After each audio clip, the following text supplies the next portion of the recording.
Elite Special Forces are some of the best trained and most formidable units a country can boast. Whether emerging from the water to silently take out guards, or storming a plane to rescue the hostages and eliminate the hostage takers, Special Forces take on some of the hardest missions and live some of the most secret lives in the military world. These troops are the ones that states look to in order to get the job done. Let's get started. Black Storks, Pakistan. The Special Service Group, SSG, is better known in the country as the Black Storks because of the commando's unique headgear. Their training reportedly includes a 36-mile march in 12 hours and a 5-mile run in 50 minutes in full gear.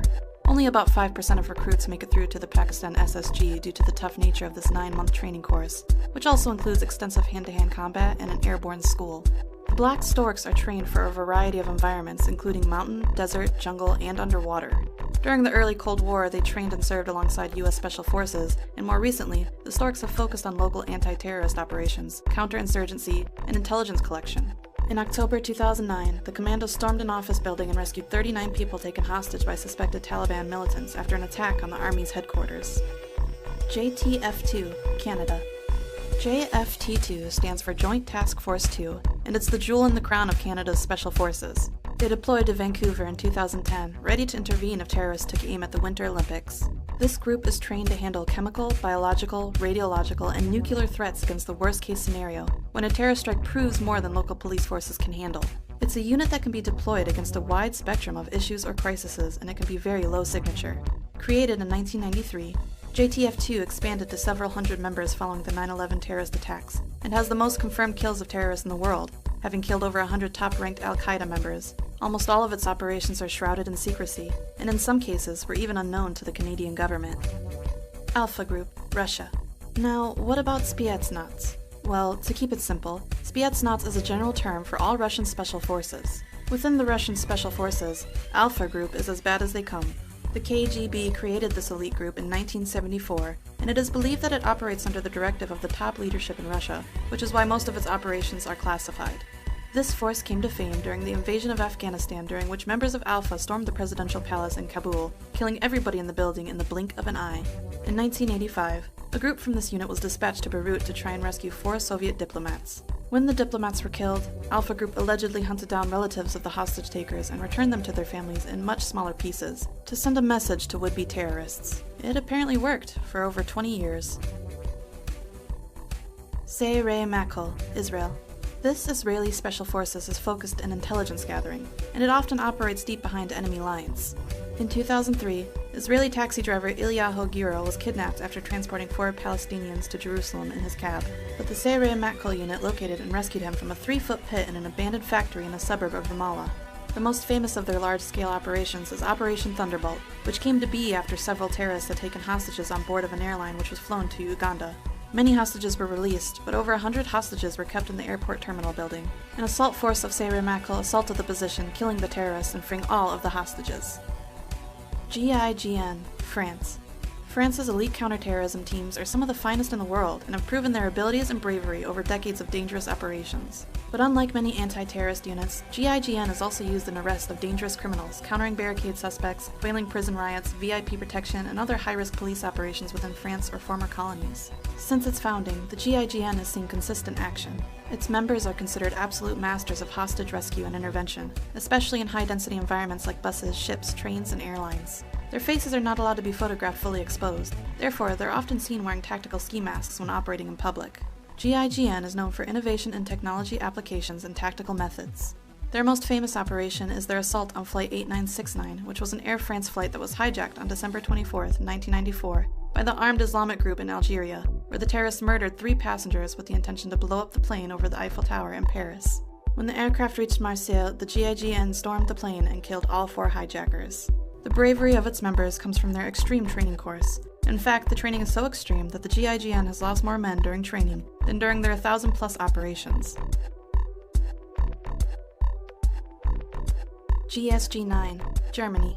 The GSG-9 was formed after the failure of the German police to rescue 11 athletes kidnapped by a group of terrorists during the Munich Olympics, where all the athletes, 5 of the terrorists, and 1 police officer were killed during the rescue attempt. In their first major mission, they took a group of 4 terrorists who had hijacked a Lufthansa flight in Somalia. 3 of the terrorists were killed, and the 4th captured during the rescue, but none of the 86 hostages were killed. Between 1972 and 2003, the GSG-9 had successfully completed over 1,500 missions, and yet only discharged a weapon 5 times, 2 of which were to shoot the attacking dogs of people they were trying to arrest. An estimated 300 to 400 people now work within the GSG-9, but the exact figure is not known. Its work today concentrates on counterterrorism, hostage situations, and disarming bombs. J.W. Grom, Poland. The Grom is the leader in Poland's anti-terrorism efforts. It was named after the Silent Unseen, which was Poland's elite World War II Special Operations unit.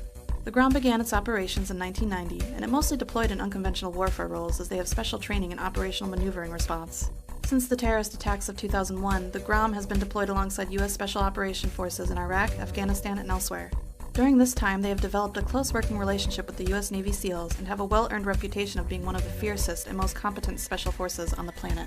Their training includes a variety of disciplines. All of the soldiers undergo the same specialized training in anti-terrorism and special operations, as well as frogman, sniping, and parachuting. In 4-man teams, each soldier must be prepared to assume the respective responsibilities of his colleagues should it become necessary. Approximately 75% of ground personnel are trained as medics or paramedics and can speak multiple languages. In addition, each group is supported by several professional physicians. Navy SEAL Team 6, USA. You knew these guys were going to have to show up sometime, didn't you? The SEALs are an American Special Forces group created in 1962 which have achieved near mythical status. This is, in part, thanks to Operation Neptune Spear, the mission in which SEALs killed Osama bin Laden, the leader of Al-Qaeda, in 2011. One interesting fact about this mission is that the aircrafts used in the raid were from Area 51. In fact, specially modified helicopters carried Red Squadron of SEAL Team 6 to Pakistan for the raid on Osama bin Laden's compound. The Black Hawks were fitted with top-secret radar spoofing technology, allowing U.S. forces to slip across the border unnoticed. These stealth aircrafts were developed and tested at the infamous Area 51, near Groom Lake, Nevada. SEALs will usually penetrate behind enemy lines and finish their mission before the enemy realizes that they're there, one quality that makes them so effective on land, air, or even at sea. In fact, the word SEAL stands for sea, air, and land, meaning that these soldiers can fight any form of threat, anywhere. The physical and mental strength required to make it in this force is ridiculously high. Training takes over a year, and most applicants can't even get past the physical qualification test, which involves a lot of swimming, push-ups, sit-ups, and running, all accomplished in a very strict time limit. Get past that, and you enter general training. Past that, and you move on to SEAL qualification training, which then opens the door to specialized training. All of this ensures the SEAL members are physically and mentally as tough as nails and capable of undertaking the most difficult operations in the world, wherever that may be. SAS, UK. No other elite special force in Europe can claim to be better than the SAS. The British Special Air Service, known commonly as the SAS, was created in 1941 as a force which could operate behind German and Italian lines and support resistance movements against the occupation forces. The training that a recruit has to go through in order to become part of the SAS is extremely difficult, since in addition to the 40-mile march, the 2-mile swim, and the push-ups and pull-ups, you have to survive in the jungle to learn survival and navigational skills, after which you endure survival practice. The final test is a 36-hour interrogation session meant to break the candidate's will. Not convinced this is better than the SEALs? It may help you to know that the SAS is also trained by MI5 and MI6 security and intelligence services to undertake counter-espionage operations. It's like having a SEAL and James Bond all rolled into one. Their insignia bears the phrase, "Who dares wins." Number 1. Delta Force, USA. Delta Force is a unit unto itself, composed of members from all branches of the military. The force is armed with cutting-edge weaponry, and its operations remain highly guarded secrets, but you can bet they're in the vanguard of any American-led operation. Its members are not called soldiers, but operators, and are said to shun the traditional philosophies of military life. They wear civilian clothes and they work for whomever needs them, for the Army, the FBI, and the CIA.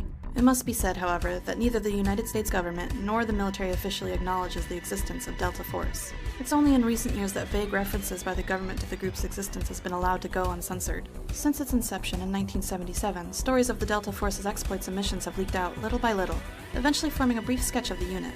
However, the group has been criticized for undertaking missions that are on the fringe of regular laws governing the military.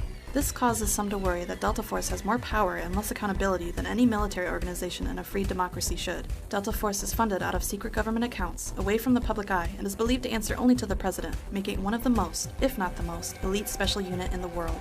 Why one of the most when we ranked it as number 1, you might ask? Well, after all, the most elite special forces are the ones that are so secretive that no one knows about their existence. Thanks for watching. If you enjoyed the video, like and subscribe to stay up to date with our newest videos.